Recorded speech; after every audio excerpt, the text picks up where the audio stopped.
That's what I'm told. But Germany, of course, can control a lot of other things as well. But they have been able, and I think that if you want to control the media, even today, with all this technology, we can find the technology to enable us to control the media. But because of the access to the media being available to millions of people, it would require a huge force of people to vet everything that comes through the media. So for governments to control the media today, it is quite difficult. So we have to live. We have to live with this liberal media. And we hope that the media will regulate itself. That is a hopeless hope. You may know that the current thinking about the market, for example, these great thinkers in the developed countries say the market will regulate itself. The market will not regulate itself. And now we are having a currency crisis because of the failure of the market to regulate itself. The government cannot abdicate its role as a regulator of the market. But to say that the market can regulate itself is a lot of nonsense.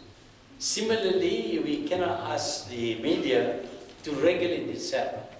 There will be some people who are not very responsible who will abuse their access to the media.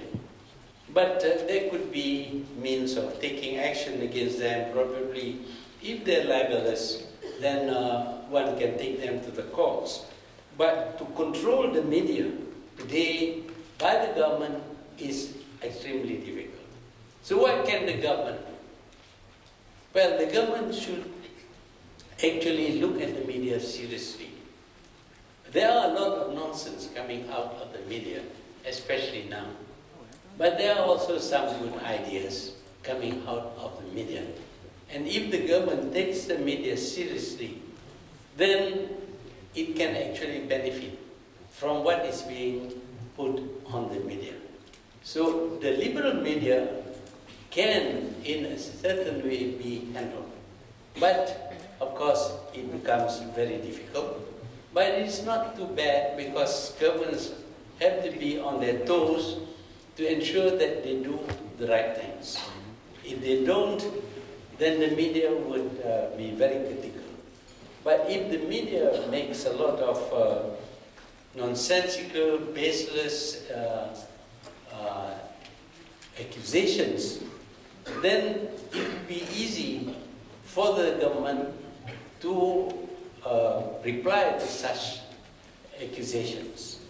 And I think it would be good for the government to be able to deal with the media, to accept it being free, but also to be able to make use of the media, to understand what the people are thinking, what the people are saying. Not all the things that come up in the modern media, in the alternative media, is actually worthwhile, but some of them are. So we should accept that the media today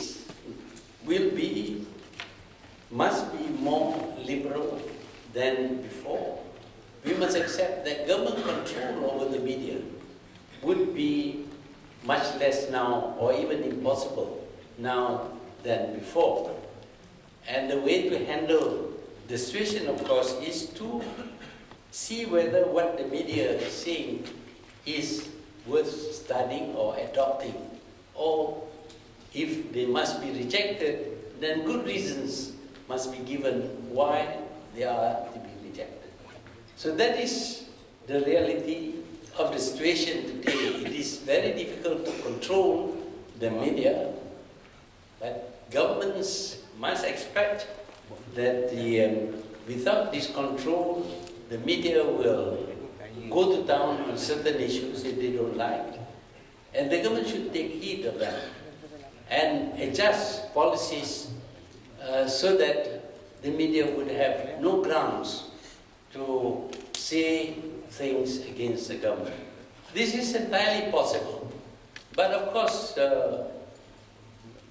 governments will have to accept that not everybody will support the government. Between two people, there can never be 100% agreement. Even in these conjoined twins, you find that their thinking is not the same all the time.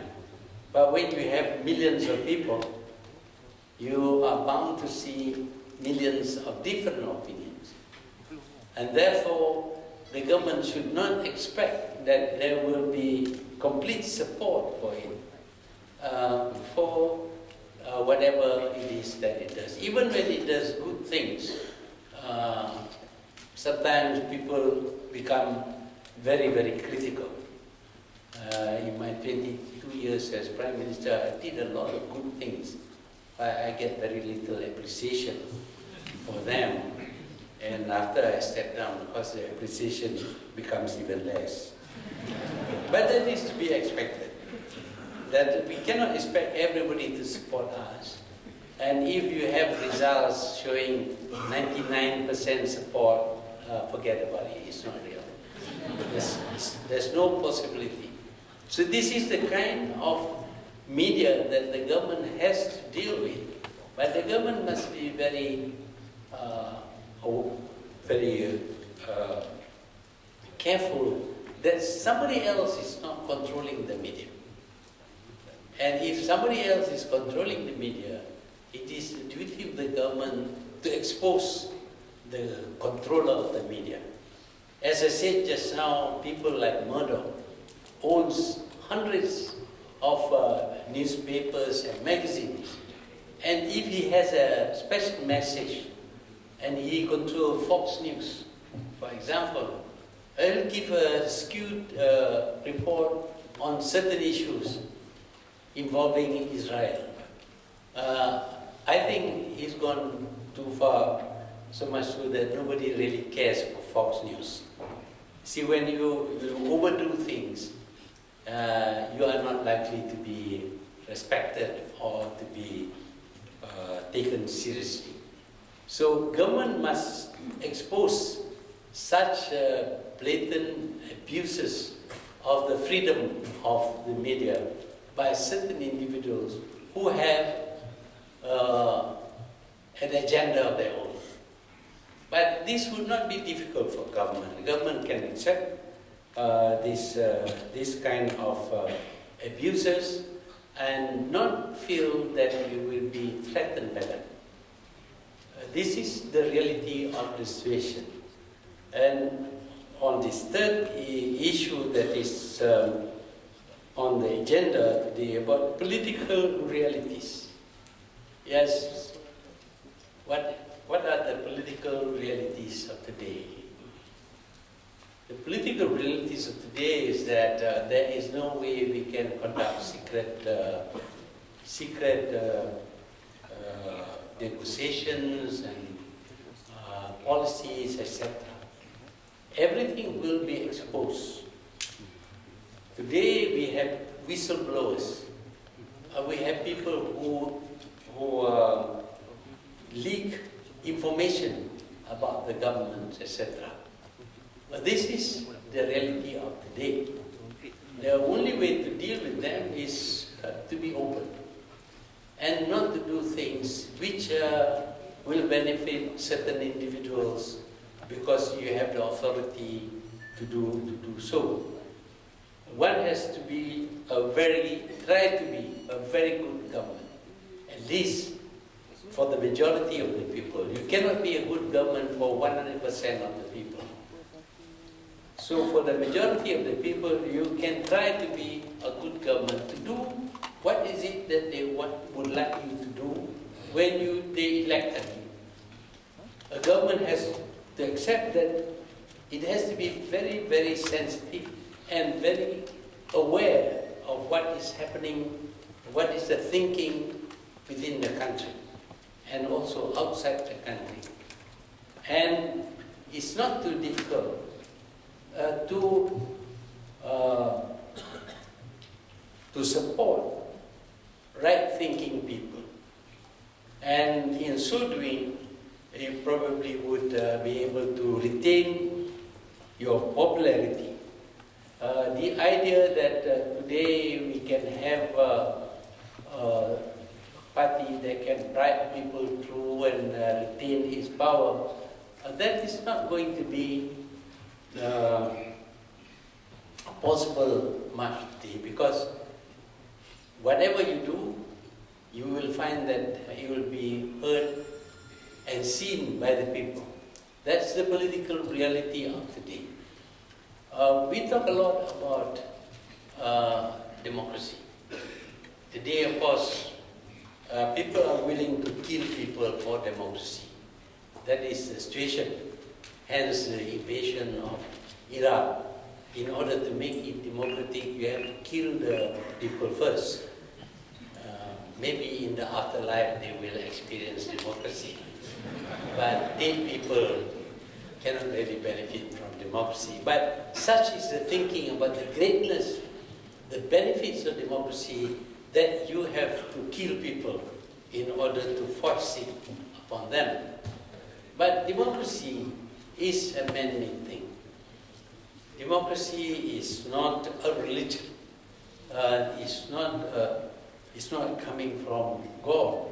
It comes from some thinking people, some philosophers who would always be thinking about how to make things better. But philosophers have their own agenda also. So when they think of making things better, it is usually better for them and not better for everyone. But democracy, as you know, has failed in many countries. They have failed because they cannot deliver what they promised to deliver. In the system of election, for example, if you were to insist on 100% support before you can form a government, then you will never have a government. That is why we have to be satisfied with a majority government.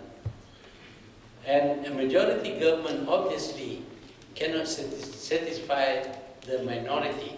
We make provisions for the minority, but the reality is that we cannot satisfy them because they are in the opposition, because their views are not, or they are not in the government. If they are in the government, they would do the same thing. I don't think that by changing governments, by regime change, things would change. Things do not change. If I may say so, we dislike Mr. Bush very much because of what he did. And we were thinking about the change to be brought by Mr. Obama. But until now, I think he finds it difficult to change. So it's not so easy to keep your promises. But of course, in order to win elections, you have to make promises. Especially when you don't expect to win. When you don't expect to win and you know that you will not have to implement what you say, then you say the most fantastic things. But when you feel that you are going to be the next government, you have to be a little bit more careful about your promises.